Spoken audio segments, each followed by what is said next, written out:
हर महीने शुक्ल पक्ष की चतुर्दशी तिथि के अगले दिन पड़ने वाली पूर्णिमा तिथि का हिंदू धर्म में खास महत्व माना गया है। मार्गशीर्ष महीने में पड़ने वाली पूर्णिमा साल 2023 की आखिरी पूर्णिमा होगी। इस साल यह 26 दिसंबर 2023 को है। इस दिन गंगा स्नान कर भगवान विष्णु जी की पूजा की जाती है। मान्यतानुसार ऐसा करने से मां लक्ष्मी का आशीर्वाद मिलता है। इस पर सत्यनारायण भगवान की कथा का पाठ करना चाहिए। इससे कष्ट दूर होते हैं और पापों का नाश होता है। आइए जानते हैं मार्गशीर्ष पूर्णिमा व्रत कथा। पौराणिक कथा के अनुसार एक बार नारद जी भगवान विष्णु के पास बहुत ही दुखी होकर पहुंचे और कहा कि उनसे दुखी मनुष्यों के कष्टों को देखा नहीं जा रहा। उन्होंने भगवान से कहा कि आप कोई ऐसा आसान उपाय बताएं जिससे कि लोगों का कल्याण हो।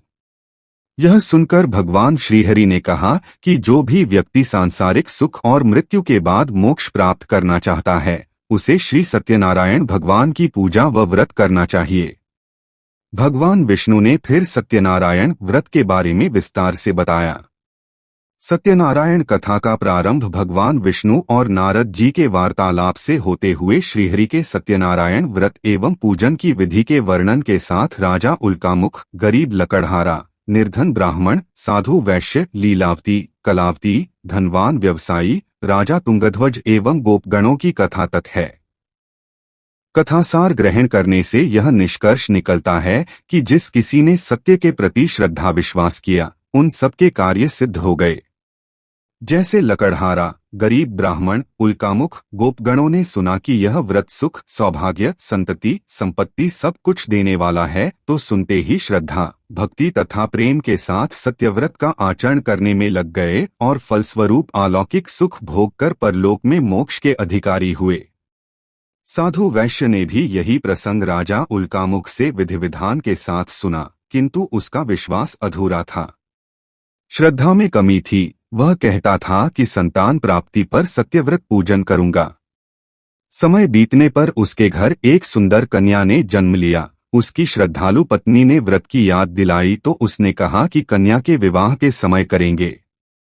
समय आने पर कन्या का विवाह भी हो गया, किंतु उस वैश्य ने व्रत नहीं किया। वह अपने दामाद को लेकर व्यापार के लिए चला गया। उसे चोरी के आरोप में राजा चंद्रकेतु द्वारा दामाद सहित कारागार में डाल दिया गया। पीछे घर में भी चोरी हो गई। पत्नी लीलावती व पुत्री कलावती भिक्षावृत्ति के लिए विवश हो गईं। एक दिन कलावती ने किसी विप्र के घर श्री सत्यनारायण का पूजन होते देखा और घर आकर मां को बताया। तब मां ने अगले दिन श्रद्धा से व्रत पूजन कर भगवान से पति और दामाद के शीघ्र वापस आने का वरदान मांगा। श्रीहरि प्रसन्न हो गए और स्वप्न में राजा को दोनों बंदियों को छोड़ने का आदेश दिया। राजा ने उनका धनधान्य तथा प्रचुर द्रव्य देकर उन्हें विदा किया।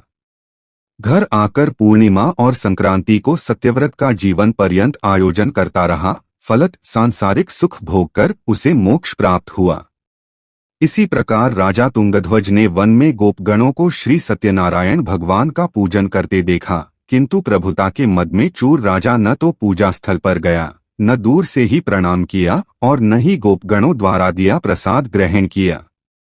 परिणाम यह हुआ कि राजा के पुत्र, धनधान्य, अश्वत्थादि सब नष्ट हो गए।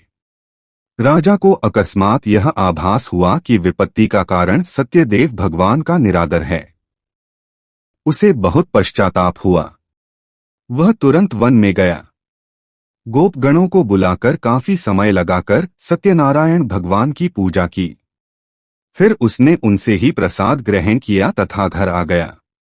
उसने देखा कि विपत्ति टल गई और उसकी सारी संपत्ति तथा जन सुरक्षित हो गए। राजा प्रसन्नता से भर गया और सत्यव्रत के आचरण में निरत हो गया तथा अपना सर्वस्व भगवान को अर्पित कर दिया। श्री सत्यनारायण व्रत से शिक्षा मिलती है कि सत्यरूप ब्रह्मा जीवात्मा रूप में हमारे अंदर विद्यमान है। हम सब सत्य के ही स्वरूप हैं, पर माया के वश में आकर नष्ट होने वाली वस्तुओं को संग्रह करने की सोचकर संसार में मग्न हो रहे हैं। इस अज्ञान को दूर करके सत्य को स्वीकार करना और प्रभु की भक्ति करना ही मानव का धर्म है।